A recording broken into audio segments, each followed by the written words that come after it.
Terima kasih para pemirsa yang sudah menyaksikan program Majelis Sore. Majelis kita semua masih membahas seputar proses perjalanan kehidupan manusia tentunya. Tadi sudah disebutkan ada 6 fase yang kemudian juga harus dilewati oleh sang manusia yang akan dilahirkan begitu. Baik itu fase dalam arwah, kemudian juga fase di dalam rahim dunia, kemudian juga ada di alam barzah, mahsyar, dan kemudian juga alam akhirat yang kemudian juga menjadi titik paling akhir dari perjalanan proses kehidupan kita setelah ditentukan nanti surga ataupun neraka. Nah, tentu hal tersebut tidak lepas setelah kita ketahui di dalam dunia ini sendiri kan tentu sering disebutkan kalau kita kemudian berbuat baik maka kita akan menuai surganya Allah. Ketika kita berbuat buruk maka kita akan menuai nerakanya. Nah, tentu hal tersebut kan juga atas dasar pertimbangan satu dan lain hal begitu. Fase di dunia ini kan begitu menarik, Pak. Karena perjalanan kehidupan manusia ujian, cobaan, sakit, senang, bahagia, jodoh maupun juga merasa bahagia, merasa senang, kesepian dan lain sebagainya dirasakan semua di dunia. Bagaimana sebenarnya fase dunia ini Tuhan ciptakan untuk kemudian peruntukannya kepada manusia? Ini justru panjang sekali pembahasan tentang dunia nih ya. Karena banyak nama istilah yang bisa kita gitu harus kita camkan di kepala kita. Dan inilah fungsinya. Ini yang saya sebutkan tadi. Ini yang disebutkan oleh Rasulullah bahwa waktunya tuh pendek seperti ini. Bahwa kehidupan sangat pendek. Bahwa kita hidup di dunia ini sebenarnya seperti orang yang illa ka'abiri sabil.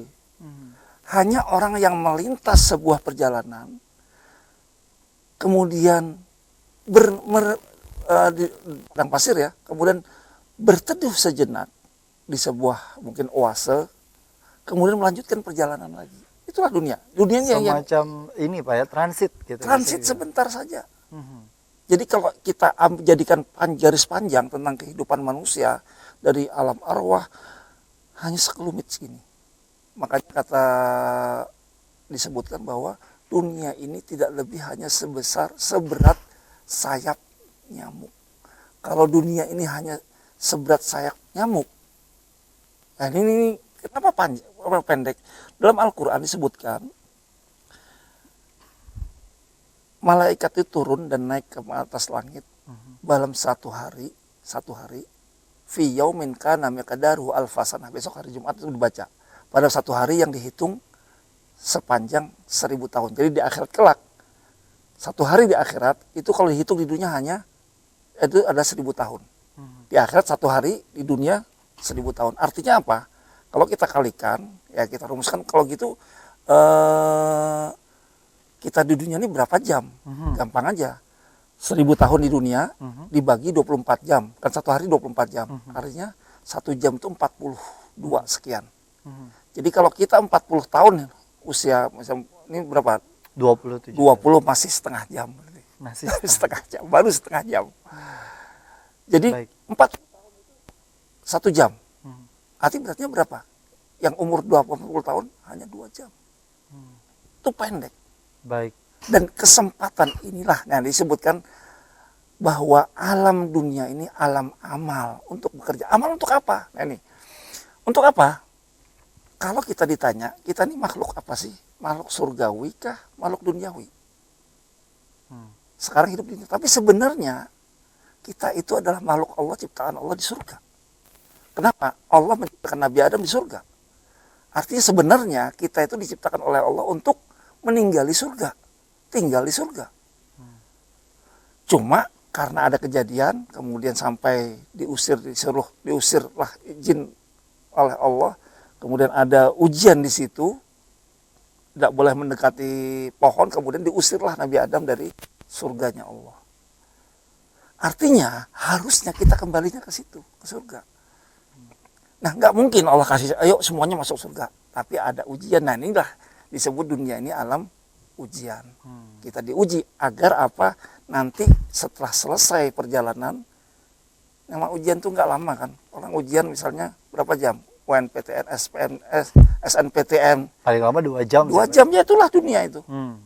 Tapi persiapannya harus matang kan, harus belajar, ikut bimbel ini, ikut bimbel Ya. itu, baru menyelesaikan tugas 2 jam. Tapi itu menentukan masuk fakultas kedokteran kah, masuk fakultas apa kah, 2 jam itu yang menentukan.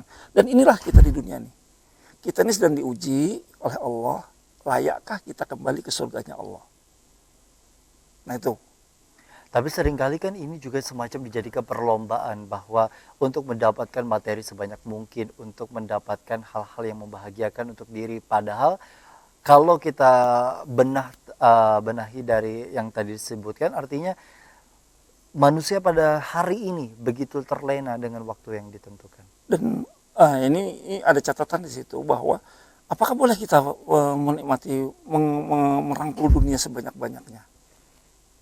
Allah nggak pernah larang orang menggapai dunia. Yang dilarang adalah kalau kita terbelenggu dengan dunia. Kalau kita kuasai dunia ini untuk akhirat, nah itu yang seharusnya. Jadi boleh nggak kita kaya? Harus. Orang Islam harus kaya. Nggak boleh nggak kaya. Kenapa? Ibadah aja haji naik. Ya. Zakat, puasa, sholat pakai sarung. Sekolah Juga. Yang nggak pakai biaya itu hanya syahadat. Sholat pakai biaya, ya ke masjid naik sepeda motor pakai bensin, pakai biaya semuanya. Jadi hanya masalahnya bagaimana dunia itu yang dilarang adalah ketika dunia itu menjadi belenggu. Belenggu bagi kita, sehingga kita melupakan Allah. Yang harusnya adalah meninggalkan syariatnya. Iya, dunia ini untuk menggapai surga. Semuanya adalah tujuan untuk mencari surga. Nah ini, karena apa? Kalau kita hanya percaya dunia hidup selesai, dalam Al-Quran disebutkan, Al-Fatihah kita baca, Maliki Yaumiddin. Allah maha memiliki hari pembalasan. Apa maksudnya? Di dalam dunia ini banyak kezaliman yang belum selesai. Anda bisa berseteru dengan saya dengan sebuah kasus, saya diajukan ke pengadilan, saya bisiki pengadilan, hakimnya saya bisiki, semuanya saya bisiki, keputusannya bisa berubah. Kezaliman. Artinya hal tersebut kan juga, tapi tidak untuk Indonesia ya. Tapi itu ada beberapa kasus yang terjadi seperti itu. Warisan dari itu semuanya. Nah, di mana akan diadili semuanya dengan mana? Malik Yaumiddin. Allah memberikan pembalasan dan semuanya diselesaikan. Tentu kan juga ada lawan di antara itu tadi. Kalau misalkan malam tentu ada siang, kemudian juga ada surga, pasti ada neraka. Nah, neraka ini sendiri kan memang peruntukannya kalau mungkin kita lebih lanjut ke tahap berikutnya begitu, setelah pada alam barzah, kemudian juga kita dikumpulkan alam mahsyar dan kemudian akan masuk ke alam akhirat untuk penentuan begitu, surga dan neraka. Nah, kabarnya juga sering kita dengar begitu di kajian ataupun juga masyarakat mungkin mengetahui dari sekolah dan lain sebagainya bahwa di alam barzah pun itu sudah semacam kelihatan bahwa kita akan arahnya kemana?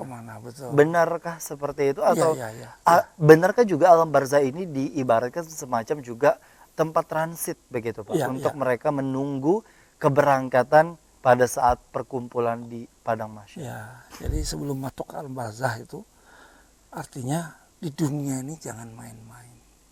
Seriuslah di dunia ini karena waktunya hanya sebentar. Ujian itu hanya sebentar, nggak lama kok.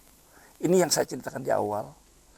In sabartum alal asyaqqi qalilan. Kalau kamu mau bersabar sebentar saja, ya ada musibah, ada hak yang diambil oleh orang lain.